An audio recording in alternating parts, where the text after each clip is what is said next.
지난주에 있었던 휴가가 조금 짧았습니다. 이제 월요일 날 갔다가 수요일 날 우리 장례 예배가 있어서 이틀 만에 돌아왔습니다. 그동안에 기도원에 갔다 왔습니다. 푸코노를 갔다 왔는데 이 가서 있는 동안에 제가 어린 나이 36살의 나이로 교회 개척을 했을 때 그때 당시가 좀 생각이 났습니다. 그때 목회 시작을 앞두고 특히 개척을 했기 때문에 여러 가지로 힘들었고 어떻게 될지 잘 모르는 그런 상황에서 특별히 학위를 하고 있었던 참 부담이 있었기 때문에 어쨌든 기도원에 올라갔습니다. 포코노 수양관 그 이장로님이 운행하시는 그 기도원에 올라가서 일주일 동안 금식을 하면서 하나님과 독대를 했습니다. 그때 간단하게 가져갔는데요. 가져간 것은 옷까지도 있었지만 성경 찬송, 그 다음에 책 한 권, 딱 한 권을 가져갔어요. 시간마다 그걸 계속 읽었는데 그 책의 제목이 당신의 목회는 성공적입니까? 하는 거예요. 당신의 목회는 성공적입니까? 나치판사에서 나온 건데, 근데 그 앞에 제목이 붙어 있어요. 무슨 말이냐면은 그 앞에 있는 제목까지 읽어야 전체 제목이 된다는 거죠. 그게 뭐냐면 하나님께서 보시기에, 그런 거예요. 그러니까 그 책의 제목은 하나님께서 보시기에 당신의 목회는 성공적입니까? 목회를 시작한다고 하니까 주위에서 여러분들이 사랑하는 마음을 갖고 관심을 가지고 조언을 주셨어요. 목회 경험이 있는 분, 선배 목사님들은 내가 목회를 해보니까 목회가 이런 거다라고 하면서 조언을 주시고, 또 여러 가지 경험을 통해서 성도가 어떤 생각을 갖고 있고 성도가 누구인가 하는 것을 가르쳐 주시기도 하고, 또 교회가 어떤 것인가에 대해서도 말씀하고, 심지어는 교수님들 가운데서도 말씀하시는 분도 있으시고, 또 나아가서는 참 가장 제 마음속에 두고 있는 저희 아버님께서도 이렇게 말씀을 주시고, 그러니까 상당히 많은 정보가 있었습니다. 그러다 보니까 도리어 더 혼동이 됐어요. 또 어떤 분은 조 목사는 이런 달란트가 있으니까 그거를 잘 살려서 목회 승부를 걸어. 그런데 뭘 갖고 어떻게 해야 할지 할 것도 많고 저는 능력도 없고 또 제한이 돼 있고, 그래서 굉장히 혼동스러웠는데 거기 가서 기도하면서 하나님이 마음을 많이 정리해 주셨어요. 굉장히 단순하게 해 주셨어요. 시간이 가면서 결국 편안하게 해주셨어요. 우연은 아니라고 생각을 하는데 그 책의 제목과 그 내용이 저를 끊임없이 도전을 주었고, 저에게 도전을 주었고, 결국은 이거다라는 생각을 했어요. 그러니까 결국 하나님께서 보시기에 성공적인 목회자가 되어야 되겠다라는 생각을 가진 것입니다. 하나님이 보시기에, 그 대조가 되는 것은 사람이 보기에 그것이겠죠. 그것이 제 목회 철학으로 자리 잡고 있었고, 오늘날까지 그러한 목회를 하려고 노력을 해왔던 것 같습니다. 이번에 또 다시 그 받았던 그 은혜를 생각하면서, 사실 여러분 포코노 꼭대기 갔다가 아래쪽으로 쭉 내려오면은 그 오른쪽에 그 기도원이 있는데, 지금은 이상하게 됐어요. 거기 바도 있고 거기 일반 호텔로 됐고, 그래서 마음이 좀 아팠고, 지금은 또 이상한 모습으로 됐지만, 그래서 거기에 잠시 들려서 거기 지금 현재 주인하고 잠시 대화를 나누고 그렇게 왔습니다. 여러 생각이 있었습니다. 이번에 어쨌든 하나님께서 큰 은혜를 주셔서 새로운 힘과 그리고 용기를 가지고 돌아오게 되었습니다. 여러분, 지상교회에 대한 말씀을 나누죠. 이 지상에 있는 교회, 이 땅에 있는 교회는 한정이 되어 있습니다. 여러 면에서 예수님께서 이 땅에 오셔서 부활하시고 승천하신 다음에 오순절에 교회가 세워졌잖아요. 시간 가운데서 세워지는 거예요. 시간 안에서 교회가 세워지는 거예요. 그리고 마지막 날이 돼서요, 모든 세상의 것이 없어질 때 이 지상에 있는 교회도 없어집니다. 그것이 지상에 있는 교회의 특징입니다. 그러면 우리는 이런 질문을 하게 됩니다. 왜 그러면 하나님께서 이 지상에 교회를 세워두셨는가? 구약시대에는 이스라엘이라고 하는 한 민족을 통해서 하나님이 뜻을 드러내시고, 그리고 개개인 여기저기에서 사람을 세우셔서 하나님이 사용하셨는데, 이 신약시대에는 교회를 통해서 하나님이 무언가를 하신다고 하는 생각은 있지만 하나님이 과연 무엇 때문에 교회를 세우시고 하나님의 꿈과 하나님의 계획과 뜻을 실천해 나가실까? 하나님이 중요하게 여기시는 것이 있다는 것이죠. 이 지상의 교회는 지상의 교회 자체로서 존재의 의미가 있는 것이 아니라는 것입니다. 이 지상의 교회가 있는 목적이 있다는 거예요. 그것은 이 지상에 있는 교회를 하나님께서 붙잡으시고 지상에 있는 교회를 통해서 하나님의 일들을 하시기 위해서 그렇다 하는 것입니다. 여러분, 교회라고 할 때 우리는 항상 기억을 해야 할 것이 있습니다. 교회 하면 우리는 먼저 건물을 생각하고 그냥 어떤 그런 그 교회 등록된 사람들, 어떤 집단 여기를 생각합니다. 그것도 틀린 것은 아닙니다만은 하나님께서 보시기에 가장 중요시 여기는 교회가 어떤 것인가? 그 교회론, 교회에 대한 성경이 가르치는 가장 중요한 것 중에 가장 바탕이 되는 게 뭐냐 하면 교회는 하나님께서 부르신 사람들이라는 거예요. 세상에 있던 사람들을 속아내셔서 하나님의 사람으로 불러주셨는데 그 사람이 교회라고 하는 거예요. 다시 말해서 여러분과 제가 바로 교회라고 하는 것입니다. 이것은 성경이 우리에게 증거하고 있어요. 어저께 고린도전서 이제 1장 함께 보면서 2절 말씀 함께 봤는데 다시 한번 우리 확인해 보도록 하죠. 고린도에 있는 하나님의 교회, 그러니까 하나님의 교회를 이야기하는 거, 하나님께서 세우신 교회를 이야기하면서 뭐라고 정의하느냐? 곧, 여러분 성경을 보게 되면 곧이라고 하는 것은 그 앞에 있는 명사를 이제 풀어서 설명을 하는 겁니다. 하나님의 교회가 어떤 것인가 하는 것을 곧이라고 하면서 설명을 하고 있습니다. 그리스도 예수 안에서 거룩하여지고 성도라 부르심을 받은 자들, 사람이라는 것이죠. 받은 사람들, 자라는 것은 놈자자 써가지고 사람들이라고 하는 거 아니겠습니까? 성도라고 부르심을 받은 사람들이 하나님의 교회이다, 이렇게 이야기를 하고 있어요. 그런가? 예, 그렇습니다. 또 곧 그들과 우리의 주 되신 예수 그리스도의 이름을 부르는 모든 자들, 모든 사람들 하나님이 불러주셔서 이제는 내가 주인이 아닙니다, 하나님께서 나의 주인이 되십니다라고 그 고백을 하는 모든 사람들, 성도들, 이 사람들이 바로 교회이다, 이런 말씀을 하고 있는 거예요. 그러면 무엇입니까? 교회는 무엇입니까? 라고 했을 때 바로 여러분이 교회라고 하는 거예요. 교회의 건강을 생각하면 여러분의 영적인 건강을 생각하는 것이고, 교회의 비전을 생각하면 바로 여러분의 비전을 생각하는 것이고, 교회가 잘 되면 여러분이 잘 되는 것이고, 교회가 힘들면 여러분이 함께 힘든 것이에요. 나와 교회가 동떨어진 게 아니라는 거예요. 어떤 유령 집단이 아니라는 거예요.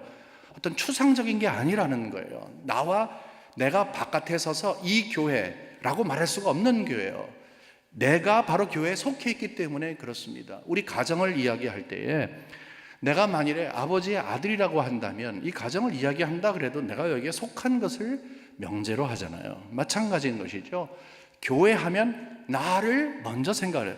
나 같은 사람을 불러서 교회 한 일원으로 하나님이 삼아주셨다. 이제는 내가 그리스도를 구주로 고백하는 성도로 삼아주셨다. 바로 내가 교회입니다.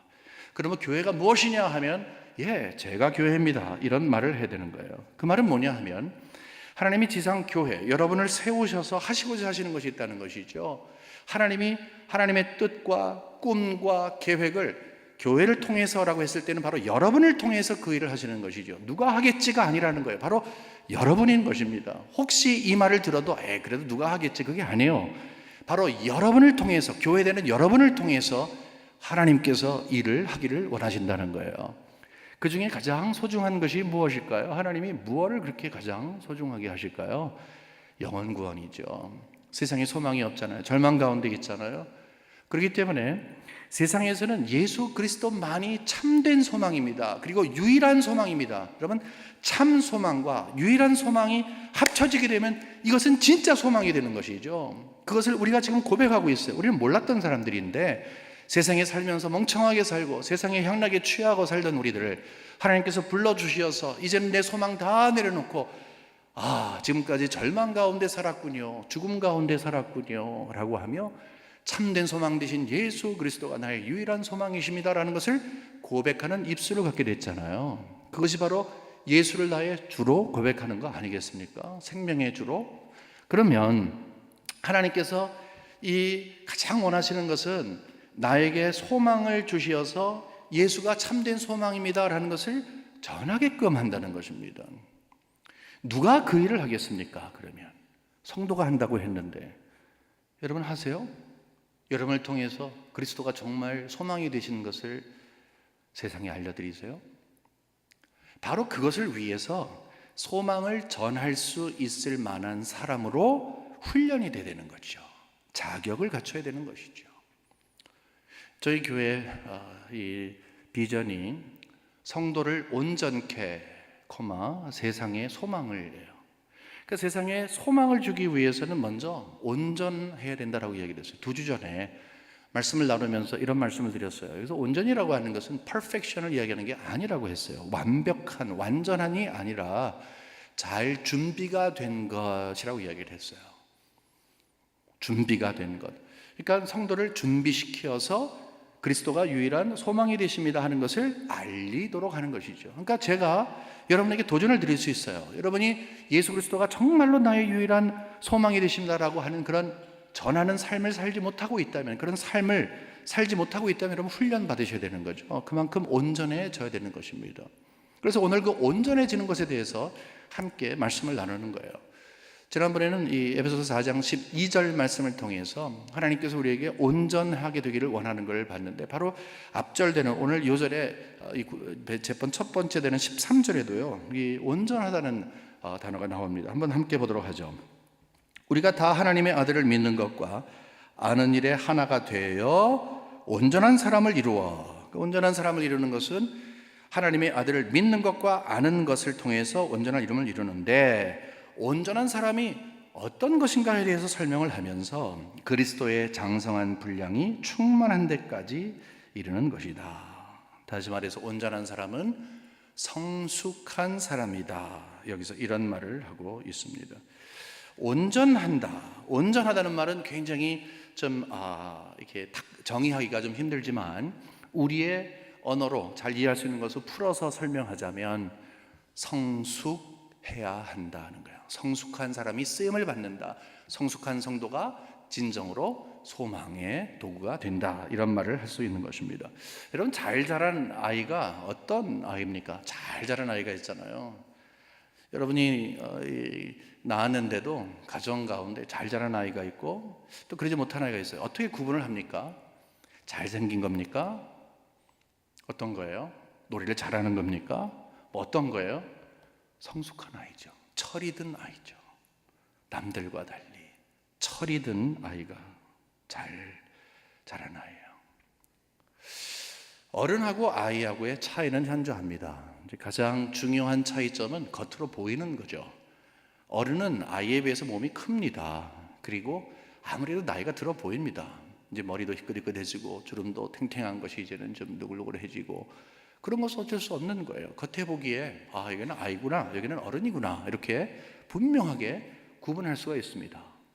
누구나 할 수 있어요. 하지만 그 속 안에 들어있는 것은 구분하기가 엄청 어렵습니다. 몸은 다 컸는데 그 안에는 아직도 아이와 같은, 그래서 어른처럼 행동은 하지만 어른이 되지 못하는, 어른답지 못하는 미성숙한 아이들이 있습니다. 우리가 자녀를 키우면서 그래서 마음속에 원하는 것이 있죠.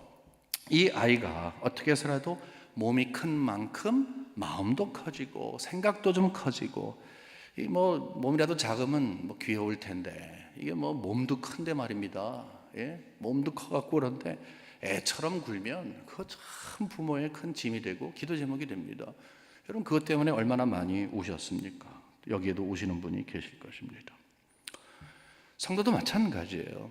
겉에 보기에는 교회에서 잔뼈가 굵고 교회 생활에 익숙하고 직분도 받고, 누가 보기에도 저분은 이렇게 하는 거예요. 몸집이 굉장히 큰 거예요. 남들보다 커요. 그런데 실상 속 안에 담겨져 있는 것은 애처럼 미성숙한 부분이 발견될 수가 있다고 하는 것입니다. 교회 안에서 오랫동안 있다고 해서 이 속 사람이 하나님께서 보시기에 강건한 것은 아니죠. 성숙된 것은 아니죠.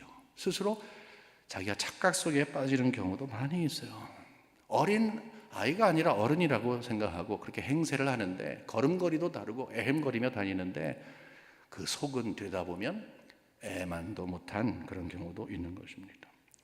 하나님께서는 절대로 우리에게 신앙을 이야기하면서 그러므로 겉모습, 겉사람을 든든하게 키워라 그렇게 얘기하지 않아요. 우리 어린 아이들을 자라나게 할 때 어떤 부모가 영양제 많이 먹이고 밥 잘 먹이면서 속 안에는 어떤 생각을 하든 이 아이가 인격적으로 어떻게 되든 상관 안 하고 무조건 튼튼해져라, 근육 키워라, 뼈 굵어라, 통뼈로 자라나라, 이렇게 부모를 이렇게 역할을 담당하는 사람이 누가 있겠습니까? 하나님도 마찬가지죠.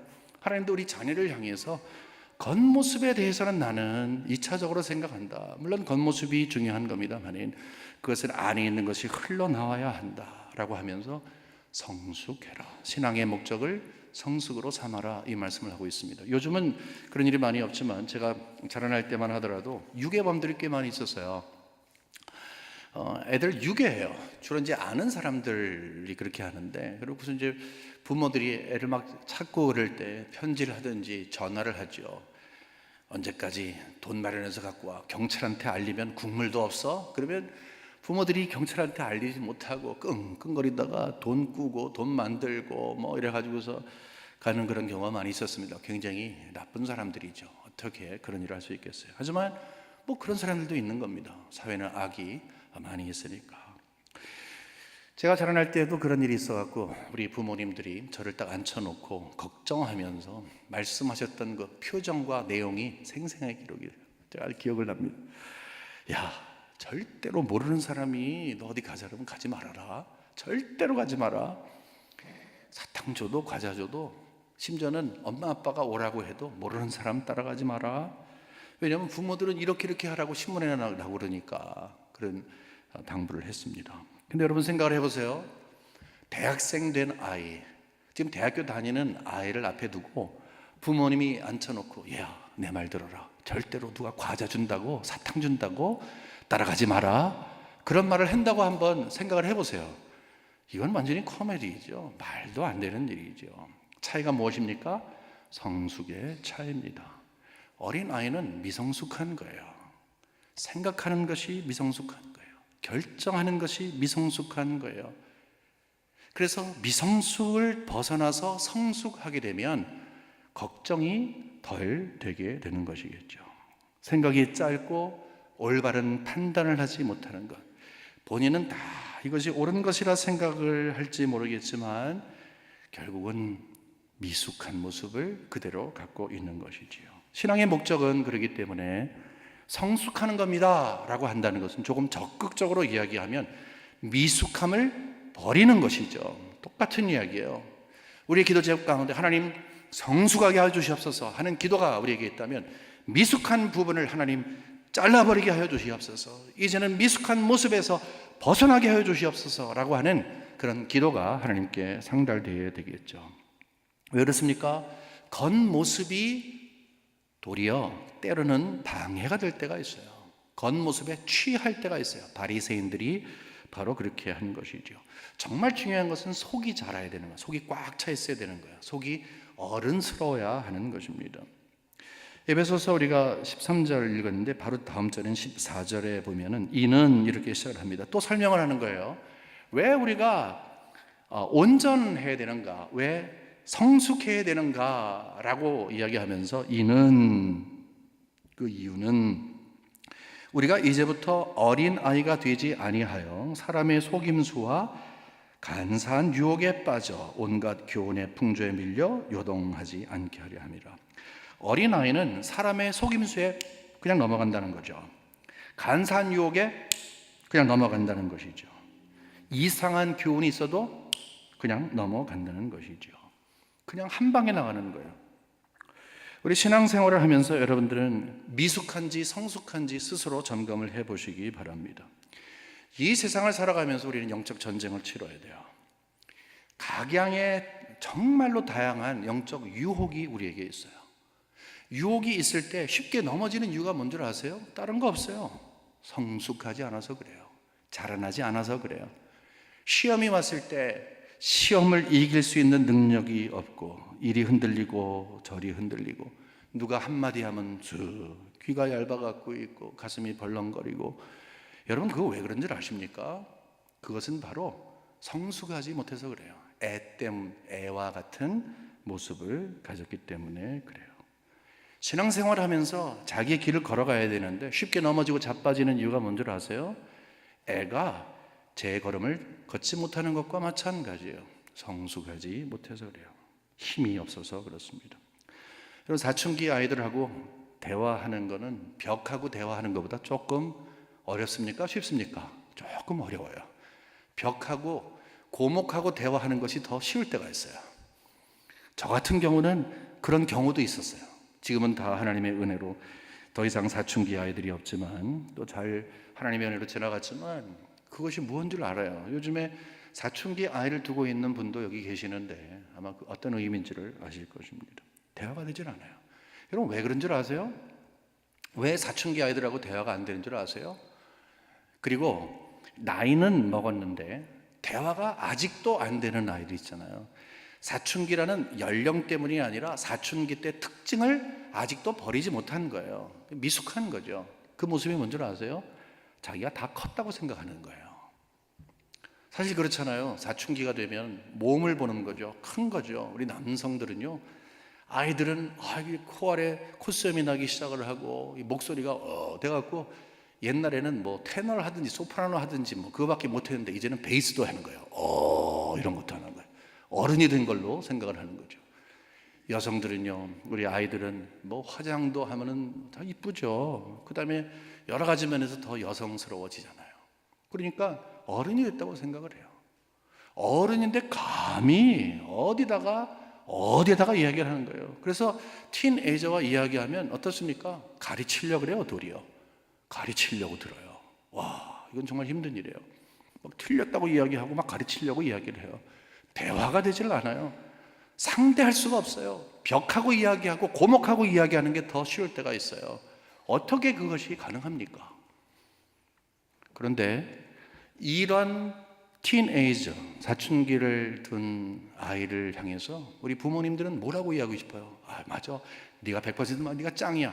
물론 아이를 사랑하는 마음은 있지만 지금 네가 미숙하기 때문에 그래, 그 말을 하고 싶지만 못하는 거예요. 또 탁 튕겨나갈까 봐.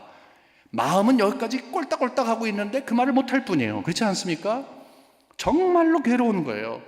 그렇지만 기도하면서 인내하며 참아주며 사랑하는 것이 뭐예요? 조금만 기다려봐라. 네가 지금 이 시기만 지나면, 미숙한 시기만 지나면, 성숙하게 되면 네 모습이 어떤 건가를 알게 된다는 거예요. 저는 티네이저 때 제가 철학자인 줄 알았어요. 저는 철학 서적을 굉장히 좋아했어요. 근데 지금 보니까 철학 서적은 무슨 철학 서적이에요. 몇 개 그냥 끄적거리고 개똥철학이에요, 개똥철학. 아무것도 아니에요. 아무것도 아닌 것 같고 뭐 맨날 사색하고 고민하고 그러고 지냈던 것 같아요. 근본도 모르고 원리도 모르면서. 그게 티네이저예요. 미숙한 거예요. 하나님, 성숙되길 원합니다 하는 이 기도는 우리가 하나님의 은혜 아니고서는 이 미숙한 것을 벗어날 수가 없다는 것이죠. 속이 자라야 되는 거예요. 겉이 자라서 잘못 자라면 도리어 사춘기에 머물러 있어 끝까지 갈 수가 있어요. 꿈이 있는 아이는 어렸을 때부터 다릅니다. 그런 것 같아요. 여러분도 그러지 않으셨어요? 옛날에 우리는요, 이 다음에 커서 너 뭐 될래? 그러면 다 대통령 될래, 스튜디오스 될래, 뭐 그런 얘기를 했어요. 우리 아들은 어느 날 오더니 아빠, 나 이 다음에 커서 넝마지게 될래? 그러는 거예요. 어디에서 배워왔는지. 우리 민이 그랬더니 그 쓰레기 치우는 사람들이 돈을 많이 번다는 거예요. 아침마다 그 뭐 트럭 타고 있는 사람 있잖아요. 그래서 자기는 뭐 이 다음에 커갖고 그걸 한다는 거예요. 그래서 정말인 줄 알고요, 제 아내하고 저하고 정말 빡세게 기도했습니다. 이 아이가 어떤 목적을 갖고 있는가, 꿈을 갖고 있느냐, 뭐 그대로 되는 건 아니지만 이왕이면은 aim high, 목적을 좀 높이 해라. 그것이 부모의 마음 아닙니까? 정말입니다. 넉마지게 된다, 뭐 쓰레기 치우는 사람 된다고 그분들을 폄하하는 것이 아니고 부모의 심정으로 이 초등학교 학생이 와갖고 그 말을 하는데 심장이 막 뚝 떨어졌다가 뭐 붙는데 좀 시간이 오래 걸렸습니다. 대학교에 가도 마찬가지예요. 항상 누군가를 따라가는데 뭐 항상 누구를 카피캣이 되는 건 아니지만 나는 이 사람처럼 돼야 되겠다라고 생각을 하고 사회에 나와서도 기성인이 돼도 뭐 기업인이 돼도 누가 돼도 나는 여기에 목적을 두겠다. 그러니까 머물러 있는 게 아니라 이것 갖고 안 되지, 내가 더 훌륭한 사람이 돼야지, 더 노력을 해야지라고 하는 동기부여가 있는 사람과 없는 사람이 있습니다. 어렸을 때 집에 여러분 위인전 엄청나게 뭐 한 전집으로 갔다가 우리 부모님들도 하죠. 저희 집도 마찬가지예요. 영웅들, 역사를 공부하는 사람들은 이제 그런 그 영웅들을 보게 됩니다. 역사 영웅들. 왜 그렇습니까? 왜 자서전을 읽고 때로는 실패담, 때로는 성공담을 함께 읽습니까? 거기는 이유가 딱 한 가지예요. 내가 어떤 사람이 될 것인가에 대한 꿈을 갖는 거예요. 그 목적을 딱 세울 때 그 꿈이 이루어지면 또 큰 목적을, 또 다른 목적을, 또 다른 목적을, 그 목적을 분명히 세울 때에 나를 가만히 두질 않는 거죠. 나를 그야말로 닥달거리는 것이죠. 나를 그냥 가만히 두지 않고 더 나은 사람, 더 좋은 사람, 더 무엇인가를 이루어야 되는 사람으로 동기부여하는 거죠. 여러분, 그런 생각이 있는 아이는 성숙한 아이입니다. 성숙한 아이들이 그래요. 100점 맞아와도 혹시나 다음번에 또 이렇게 못 맞을까봐 안달하는 거. 물론 이제 너무나 안달하면 안 됩니다. 여러분, 100점이 다 중요한 건 아니에요. 제가 말씀드리는 포인트는 그게 아니라 최선을 다하는 것, 그걸 이야기하는 거예요. 최선을 다해서 30점 나와도 그건 할 수 없는 거예요. 그렇지만 최선을 다하는 것. 여기 우리 본문에 보게 되면은 이런 말씀이 있어요. 13절부터 15절 보겠습니다. 우리가 다 하나님의 아들을 믿는 것과 아는 일에 하나가 되어 온전한 사람을 이루어 그리스도의 장성한 분량이 충만한 데까지 이르니까, 성숙이라고 했는데, 자라난다고 했는데 그 멘토가 있는 거죠. 바로 이 사람처럼 되고 싶다라고 했을 때 성숙의 중심에는 예수 그리스도가 계시다 하는 거예요. 예수가 모범이죠. 이는이라고 하는 것은 왜 그런가? 이는 이제부터 어린아이가 되지 아니하여 사람의 속임수와 간사한 유혹에 빠져 온갖 교훈의 풍조에 밀려 요동하지 않게 하려 함이라. 15절 잘 설명하고 있어요. 오직 사랑 안에서 참되는 것을 하여 범사에 그에게까지 자랄지라. 예수에까지 자랄지라. 그는 머리니 곧 그리스도라. 목적이 있는 거예요. 하나님, 내가 어디까지 성숙하면 좋겠습니까? 무엇이 성숙된 모습입니까? 기준이 우리에게 딱 주어진 거예요. 예외가 없어요. 저도 마찬가지고 여러분 다 우리가 그 기준은 바로 예수 그리스도이시다, 이런 말을 하고 있어요. 여러분, 예수를 닮는다, 그런 말이 있죠. 예수를 닮는 것. 예수를 닮는 것은 흉내내는 게 아닙니다. 예수님께서 서양이 만들어낸 예수는 노란 머리에 파란 눈에 그런 키 큰 그런 화이트 예수죠. 원래는 예수님이 그런 모습 아니에요. 그렇지만 그걸 오해해 갖고서 머리를 기르고 샌들 신고 유대인처럼 옷 입고, 그것은 흉내내는 것입니다. 그것은 겉모습이에요. 하나님은 겉모습에 대한 관심이 있는 게 아니라 그랬어요. 하나님은 속을 보신다고 했어요. 그러니까 예수를 닮는다는 것은 이 안이 내가 변하는 거예요. 마음이 변하는 거예요. 빌립보서에 보게 되면 너희는 이 마음을 품으라, 예수의 마음이니, 이렇게 이야기를 했어요. 예수의 마음을 품는 것, 이게 결론이 어떻게 보면, 그러면 어떻게 내가 성숙할 수 있습니까? 어떻게 내가 하나님이 보시기에 합당한 사람으로 서 있을 수 있습니까? 기준이 뭡니까? 예수의 마음을 품어라 하는 거죠. 에덴 동산 이후부터 계속 우리 인간들은요, 마귀로부터 빼앗긴 허전한 마음을 갖고 있어요. 거기에 잘못된 것이 들어왔어요. 하나님이 원래 창조했을 땐 그런 것이 아닌데 마귀가 준 마음이 들어왔어요. 그 특징이 무엇입니까? 첫 번째는 교만해요. 우리는 교만한 사람들이에요. 교만해요. 또 두 번째는 우리는 거짓된 사람들이에요. 거짓된 사람들이에요. 그다음에 세 번째는 우리는 악하고 잔악하고 잔인합니다. 그게 우리의 모습이에요. 여러분, 역사를 보게 되면은 계속 힘센 자가 약한 자를 누르는, 그것이 역사예요. 전쟁의 역사, 땅 따먹기 하고 상대 목 따고 그 다음에 태극기 꽂고 그 다음에 승리했다가 또 강한 것이 나오면 또 이게 역사의 거의 대부분입니다. 왜 그렇습니까? 교만한 거예요. 거짓되는 거예요. 그리고 악한 것이기 때문에 그래요. 예수는 누구입니까? 왜 예수의 마음을 가져야 됩니까? 예수의 마음을 우리가 배우지 아니하면 미성숙한 우리의 마음 갖고서는요, 계속해서 우리는 교만하고 거짓스럽고 그리고 악한 것을 하고 그 다음에 잔악을 행합니다. 그것이 우리가 미성숙한 모습이에요. 미성숙한 모습이 바로 그런 거예요. 그러나 예수를 닮은 우리에게 하나님이 은혜를 주시는데 교만한 우리에게 겸손의 모습으로 오셔서 예수님처럼 돼야 되겠구나 배우는 거죠. 하나님은 진실되시기 때문에 나에게서 거짓이 속아내야 되겠구나, 진실을 배워야 되는 거죠. 하나님은 평화의 그리고 온유의 모습으로 예수를 우리에게 주신 것이죠. 그러니까 예수를 배운다, 예수를 닮는다라고 했을 때는 굉장히 구체적인 거예요. 내 안을 들여다보는 거예요. 변화가 되는 거예요. 힘들잖아요. 성령께서 우리에게 그것을 도와주시잖아요. 여러분, 우리 주위에는 그러므로 이런 식으로 예수를 닮는 분들이 굉장히 많이 있습니다. 제가 한국에 있을 때 우리 선배 교수님이 책 한 권을 우리 모두에게 나눠주셨어요. 제목이 뭐냐 하면 그 청년 바보 의사입니다. 그 청년 바보 의사. 어떤 의사에 대한 이야기인데 굉장히 젊은 나이에 가신 분이에요. 이름이 안수현 박사라고 하는 분인데, 안수현 박사라고 하는 분인데 젊은 나이에 내과 의사를 하다가 이제 이 전염병에 걸려갖고 정말 요절을 했어요. 33살에 고려대학교에서 의대에서 공부하시고 그리고 이제 잠깐 동안에 예수의 심장을 가지고 이게 사역을 하다가 이제 그냥 우리 세상적인 기준에서 봤을 때는 뭐 대단한 사람이 아니에요. 뭐 그냥 평범한 사람이에요. 정말 평범한 사람이에요. 근데 그를 아는 자들이 이렇게 될 수 없다.